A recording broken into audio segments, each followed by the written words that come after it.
Hello beloved souls, thank you for tuning into the Spiritual Podcasts channel. This channel is all about good vibes, positive energy, and meaningful conversations. To keep this space welcoming for everyone, we kindly ask that comments stay respectful, kind, and in the spirit of the content shared here. We reserve the right to delete any comments that don't align with this intention. No hard feelings, just protecting the vibe.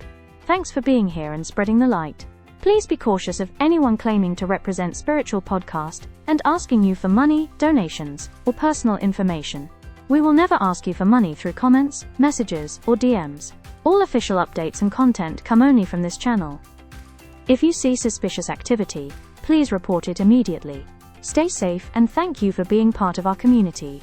If you enjoy the video and its content, please like, subscribe, share, and comment. Please be kind to other viewers of the channel. The video is about to start. Welcome back to the deep dive. Today we're looking at some pretty specific, maybe even esoteric source material. It's a channeled message, apparently from the Pleiadian Collective, passed through someone named Kalin. That's right, and it talks about these huge energetic and structural shifts happening globally, focusing really hard on this idea of a pivotal phase in 2025. Okay, let's unpack this then. Our job today, our mission if you like, is to really pull apart and synthesize the specific claims being made here. Exactly. We're not here to say if it's true or not, but to give you, the listener, a really clear, neutral rundown of what this source alleges about global power dynamics. Specifically, the alleged collapse of old systems. The source uses terms like the Cabal or the deep state quite a bit. It does. And we need to be super clear up front. We're just dissecting what's in this channeled text, the arguments and scenarios it lays out. So according to this source, Earth is hitting a kind of long prophesied turning point. These old power structures are weakening, their influence fading day by day. And it frames this dramatically. It says the whole universe is, and I quote, watching humanity rise. That's a big statement. It really is. And it sets the tone immediately by talking directly to the listener, calling you brave souls who volunteered to incarnate in these times. Right, suggesting that being here now, during all this change, is significant. Very significant. The message says you're deeply honored throughout the cosmos for choosing to be present. So it sets up this narrative where the instability we see isn't just random chaos, but a planned, almost spiritually significant transition. That's the framework, yes, a transition that's respected on a cosmic level. Okay, so if the stakes are supposedly that high, cosmos watching and all, we need to get specific. What are these alleged power structures? And why, according to this source, are they losing their grip now heading into 2025? Well, to get why they're declining, the source says we first have to understand what gave them their power in the past. And it wasn't just, money or politics, it was deeper. Metaphysical. Metaphysical. How so? The material claims leaders within this cabal had a profound knowledge of energy and consciousness. They didn't just see the world in physical terms, but energetically. So beyond just typical intelligence operations or financial manipulation, Yeah. They understood subtle energy. That's the claim. They supposedly used arcane secrets. Specifically, they performed rituals timed to celestial events. Okay, hold on. Rituals timed to celestial events. What does that mean in practice? The idea is they'd align their actions with certain planetary configurations to get maximum energetic impact. To what end? What was the goal? The source says the goal was to tap into humanity's subtle energetic networks, our collective emotional field, our mental space. Interject what? Things like fear, confusion, despair. Quietly seed those lower vibrations, and the really disturbing claim is to siphon collective life force. Siphon life force to power their own agendas. Essentially, yes. Yeah. To fuel their own low vibrational goals. And the source actually admits for a long time this was disturbingly effective.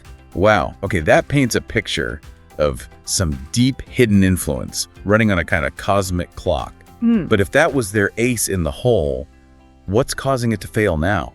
The source calls it rising frequencies or the inversion. Yes, the primary reason given is a rapid speed up of Earth's own foundational energy, its vibration. The planet itself is changing. According to the source, yes. It's generating waves of awakening, and these waves are simply incompatible with the Cabal's old methods. The higher light frequencies now flooding the atmosphere have disrupted the lower vibrations they relied on. You mentioned an analogy the source used, something about channels. Yes, it's quite a good one, actually. It says it's as if the frequencies they once hijacked have changed channel. Like trying to broadcast AM radio on an FM frequency. Exactly like that. Imagine they had the specific low-vibe frequency they use to transmit fear or confusion. But the whole broadcast system, the Earth's atmosphere, has upgraded to something like high-def digital. Their signal just doesn't come through clearly anymore. So attempts to stir up old fears or confusion, they just don't stick. They don't take root as before, is how the source puts it.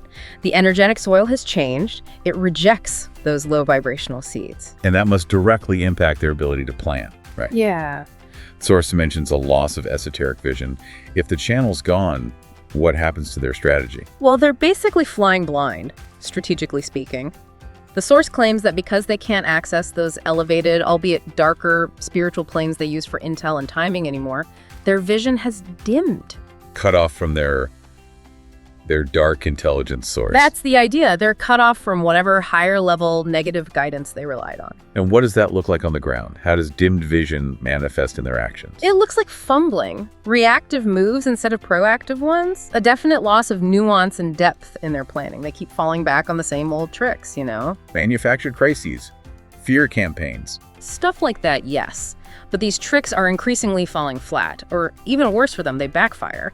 They used to have these intricate, decades-long plans. Now it's more like clumsy reactions and blunders because they can't anticipate the energetic response. So it's not just a political problem for them, it's fundamentally spiritual. Precisely. And that's described as their biggest weakness. The message is very direct. They have no answer for a population that is awakening to its own divine power. Because they can't measure or control that. Exactly. They can't build a weapon or write propaganda that counters genuine, heart-centered awareness. Their inability to even grasp, let alone control, a force based on love and human sovereignty means the cracks in their foundation are just getting wider. They're fighting a spiritual battle with material tools. And losing because the battlefield itself has shifted. It's moved to higher dimensions of consciousness, dimensions they can't access or influence effectively anymore. #Tag3, extraterrestrial intervention and stripped authority. Okay, let's shift gears a bit to the claims about direct outside help.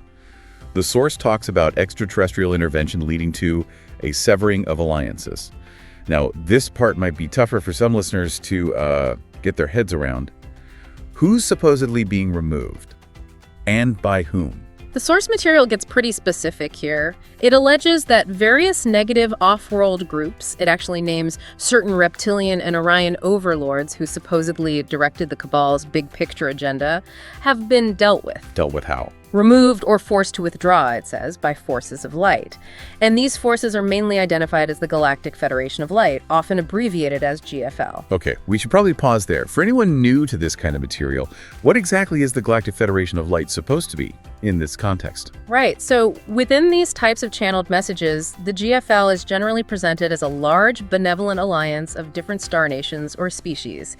Think of it like a sort of cosmic council or peacekeeping force. Rules. Definitely. Their main role is supposedly upholding cosmic law, keeping an eye on galactic goings-on, and helping planets evolve, but only if certain conditions are met, like respecting free will. So their alleged intervention here wasn't random. No, the source claims it was very specific. Stop unauthorized ET interference on Earth, and cut those dark alliances the Cabal depended on for tech and strategy. Wow.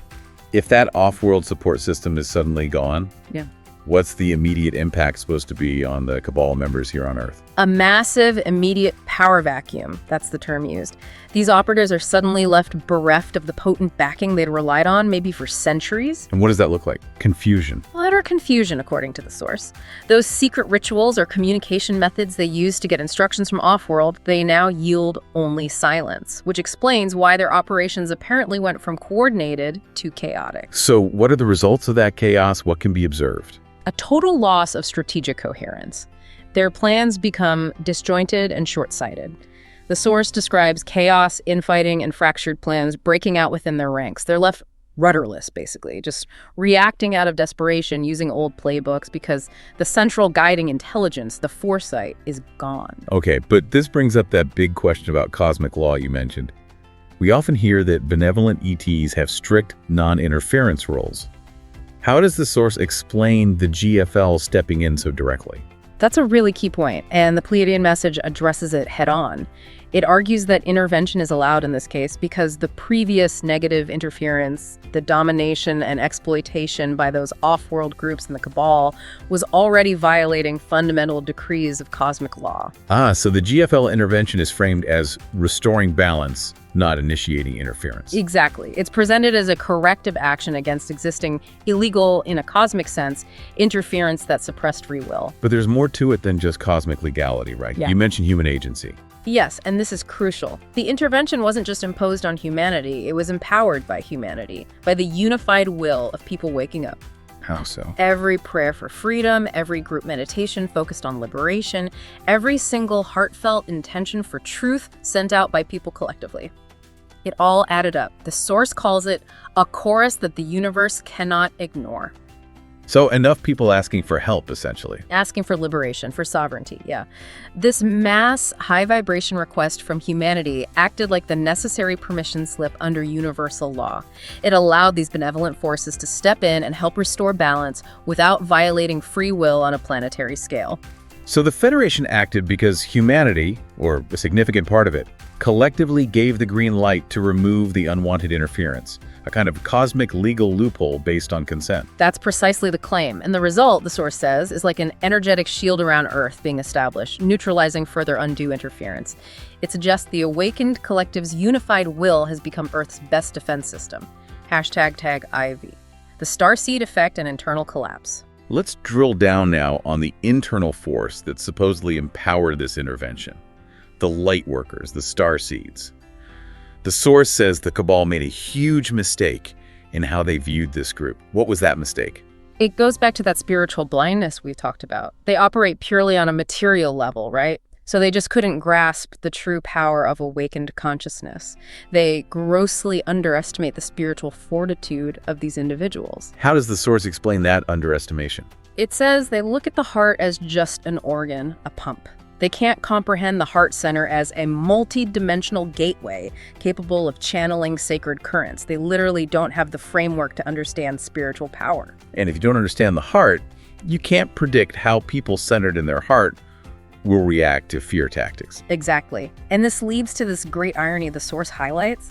Their attempts to sow fear often backfire spectacularly. Yeah. Campaigns designed to create panic or division among the awakened, they actually inspire greater solidarity and resolve. So trying to split people up actually brings them closer together. In many cases, yes. When they try to divide, they inadvertently push people to form new, stronger networks for support and sharing truth. The source explicitly says their agenda is failing, partly because it's helping to strengthen the very network of light they wish to undermine. Wow, talk about unintended consequences. Oh. A self-defeating strategy born from just not getting it. Spiritually illiterate, you could say? That's a good way to put it.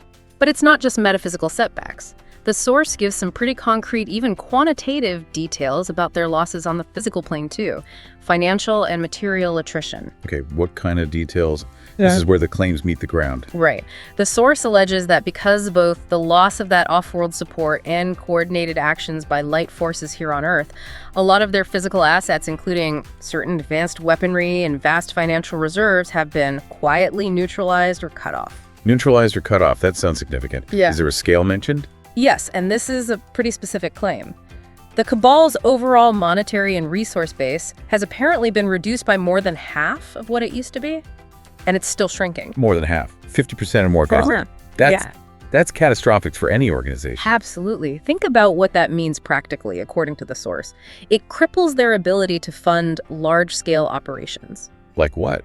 What becomes harder for them? Funding black ops, maintaining control over mass media narratives globally, financing those hidden high-tech installations, manipulating markets on a whim, all that requires almost limitless, untraceable cash flow. And without that unlimited flow, those complex secret projects and advanced weapon systems that supposedly form the backbone of their control, they're being dismantled or just running out of funds. They can't maintain the same level of secrecy and influence. They simply can't afford it anymore. And when the external supports the money, the off-world guidance start disappearing. What happens inside the organization? The source talks about internal decay and defections. It's the classic pattern when powerful, fear-based leadership collapses. Without that strong, cohesive, maybe malevolent guidance from the top, internal conflicts are mounting. The fear that kept them in line now turns inward, against each other. Loyalty evaporates. Replaced by self-preservation. Operatives see the writing on the wall, they see the structure crumbling, and they start looking out for themselves. What are they doing, according to the source? Many are quietly defecting or seeking ways to save themselves. It even claims some are trying to make amends, maybe leaking critical information to truth seekers, hoping for protection or leniency down the line. And this exodus of people must weaken them further. Tremendously. It strips away experienced personnel, the ones who really knew how the system worked. What's left is described as an increasingly ineffective shell. A system eating itself from the inside out because the trust and resources are gone. Exactly. The source paints a picture of implosion from internal decay once the external power props are removed. It suggests this time is about exposure, people running out of places to hide, unable to even trust the person next to them. All of which, in the context of the source, validates the idea that this old regime is becoming obsolete. #V, navigating the ascending reality and personal guidance. Okay, so we've talked about the decline of the old. Let's shift focus to the rise of the new, this ascending reality of the awakened collective. We need to really underscore the core difference in how these two worlds view power, don't we? Absolutely. For the Cabal, as the source depicts them, power is purely material. It's technology, it's money, it's controlling information flows, tangible assets. And that's their blind spot. Their permanent blind spot, according to this material. They're obsessed with things they can count: dollars, weapons, clicks. They cannot fathom that the greatest power is born of consciousness and love. They think if they just clamp down harder physically, people will comply. But they can't measure love or intention on a spreadsheet. Precisely. The source emphasizes they cannot quantify or predict the effects of human consciousness when it shifts into states like love or gratitude, or people meditating together for peace. It's like they're firing blanks at targets they cannot even perceive. So for the listener, the seeker, the starseed, who is aware of this shift and navigating the turbulence, especially as the old system might be making desperate last-ditch efforts to cause panic, what practical advice does this Pleiadian message offer? How do you stay stable? The guidance really centers on grounding and maintaining your own energetic space. First, anchor firmly within the heart space and ground daily. Consciously connect your energy field to the Earth's energy. Even keeping clear. Yes, keep your energy centers clear. Use meditation, maybe cleansing techniques, whatever works for you. It's essential because the chaos from the old collapsing world will try to latch onto your energy field if it's murky or unstable. The source also emphasizes spending time in nature. Why is that presented as so important? It's more than just relaxing. The message says ample time in nature, forest, beach, garden, whatever, is vital to stabilize and recharge your energy field. The Earth herself is ascending, raising her frequency, so the advice is to let her steady heartbeat synchronize with your own. Like tuning your energy to the planet's rising frequency. Exactly. It's a form of energetic regulation, helping you stay resilient against the low-vibe static being thrown around by the crumbling power structures. And connecting strongly with the Earth like that seems to lead into the next point, personal energetic shifts. The source calls it the quickening of abilities as the veil between dimensions thins. Right. The claim is that latent abilities, soul gifts, stuff you might not have known you had, are coming online now. What kind of abilities are we talking about? Things that are actually really practical for navigating these times. Heightened intuition, that gut feeling getting much stronger, clearer. Spontaneous moments of knowing things without knowing how you know them, providing instant guidance. It's becoming sharper, less vague. That's the assertion. Less like a hint, more like a clear signal. What else? Any other abilities emerging? Expanded healing capacities are mentioned, both for self-healing and for channeling healing energy to others. And stronger telepathic connections. Telepathy between people. Both with other tuned-in humans and also, the source claims, with spirit guides or benevolent ET contacts. As the veil thins, that separation dissolves, making communication across dimensions easier. Okay, and this quickening also affects manifestation. Right? Yeah. Speeds up how quickly our thoughts and intentions create reality. How should people handle that? This is presented as both a huge opportunity and a serious warning. In this higher vibration, the feedback loop is much faster. Thoughts, emotions, intentions, the source says they tend to return to you with ever-increasing swiftness. So the universe mirrors you back to yourself much faster. Much faster, which means what you focus on, if it's fear and anxiety about the chaos, or if it's love, hope, gratitude, that energy rapidly amplifies in your experience. So managing your focus isn't just nice, it's critical for navigating well. Absolutely critical. The guidance strongly urges cultivating love, gratitude, and kindness, not just as feelings, but as daily practices, as touchstones. They aren't just virtues anymore. They're essential tools for creation and stability, because those high frequencies build the new reality, while low-frequency thoughts just create more turbulence for you personally. Let's zoom out to the really big picture. Timeline shifts. The source suggests that since around 2020, major collective timeline adjustments have happened. Yes, and these adjustments are framed as crucial. They supposedly steered humanity away from heavier potential timeline scenarios involving much more prolonged suffering, deeper chaos, maybe even worse outcomes. So the idea is we collectively navigated away from the worst possibilities. That's the claim, which means the turbulence and unrest we are seeing now, globally, it needs to be viewed differently. Not as a sign we're heading into darkness, but as part of a necessary cleansing. Cleansing? How so? The source says this unrest is actually love's energy stirring up all that no longer resonates with the higher frequency. It's making space, clearing out the old junk to allow for new, expanded possibilities to emerge. And the Earth itself is actively involved in this. Absolutely central to it. The source states Earth herself is ascending in frequency. And it suggests we might even see physical evidence of this in things like the Schumann resonance measurements. Okay, briefly for listeners, what is the Schumann resonance and why would changes in it be relevant here? So the Schumann resonance is basically a measure of the background electromagnetic frequency in the Earth's atmosphere between the surface and the ionosphere, often called Earth's heartbeat. It normally hovers around 7.83 hertz. And the claim is it's changing. The channeled material and others in this genre claim that due to the influx of higher light frequencies, this resonance is experiencing spikes, becoming more erratic, hitting higher levels than previously recorded. And if that's happening? If the planet's fundamental background frequency is rising, it reflects this planetary ascension. It creates an environment that naturally supports higher states of consciousness in humans, making it easier for us to hold those states, while simultaneously making it harder for the old low-frequency control systems to operate effectively. #TagBeth1. Concluding insights and the final provocation. This whole perspective really shifts how we might look at current events, doesn't it? Plus social upheaval, economic weirdness, the stuff being exposed. The source frames it not as things falling apart necessarily, but as part of a grand clearing. That's the core reframing technique offered. And there's a powerful analogy used. Sometimes old, dense energy flares up intensely just before it burns out, like a fire blazing brightest right before it turns to ash. So what looks like a crisis might actually be the final energetic release of something that can't sustain itself anymore. That's the idea. It's releasing pressure. And the widespread exposure of truth allows healing and justice to begin. When the old, rotten structures break down violently, it creates the space needed to build something fairer, more conscious in their place. That gives a different lens for watching the news, for sure. Okay, what about personal interactions?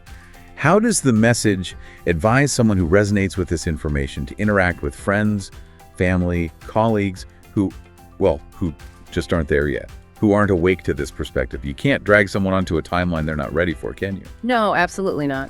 And the guidance is very clear on respecting free will. Honor each soul's journey and timing. Real awakening can't be forced or pushed. Trying to do so usually just creates resistance and distress. So the role isn't to try and convince everyone. Definitely not. The role of the awakened individual, according to this Pleiadian source, isn't to preach or persuade. What is the role then? To be a living demonstration of the peace, joy, and integrity that comes from living in alignment with these higher frequencies yourself. Lead by example. Exactly. Your own calm state, your consistent gratitude, your stability amidst the chaos. That gentle example speaks volumes, far more than arguing or pushing information. Your inner light becomes the invitation. Others might get curious and seek their own truth when they feel ready, drawn by your resonance. Okay, let's try and bring this all together. We've covered a lot in this deep dive. The core assertion is pretty immense, that love has fundamentally anchored itself in human consciousness now, and that this collective call for freedom gave benevolent forces the cosmic go-ahead to act against the old control structures. And the source claims the victory of love is essentially assured. Based on the evidence presented within the source itself. Right. Based on the claims that the old powers have lost their energetic sight, lost their off-world support, lost more than half their financial base. They're facing a force rising human consciousness they just can't understand or beat. So the path forward for the listener, according to this message, is clear. Remarkably clear. Maintain your inner balance. anchor those high frequencies of love and gratitude. Do your inner work, because your energy state directly contributes either to building the new world or unintentionally propping up the fading old one. It really circles back to the power of your internal state shaping reality, not just personally, but collectively. Absolutely.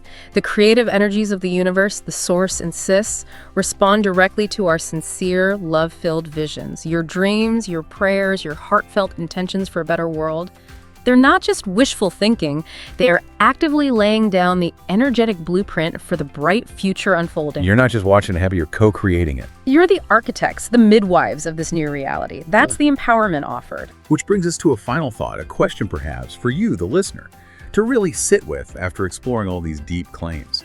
If your own inner light, your core essence, is truly invulnerable to darkness and manipulation, as this source suggests, how does that knowing change the way you choose to show up and interact with the remaining shadows and turbulence still playing out in the world today?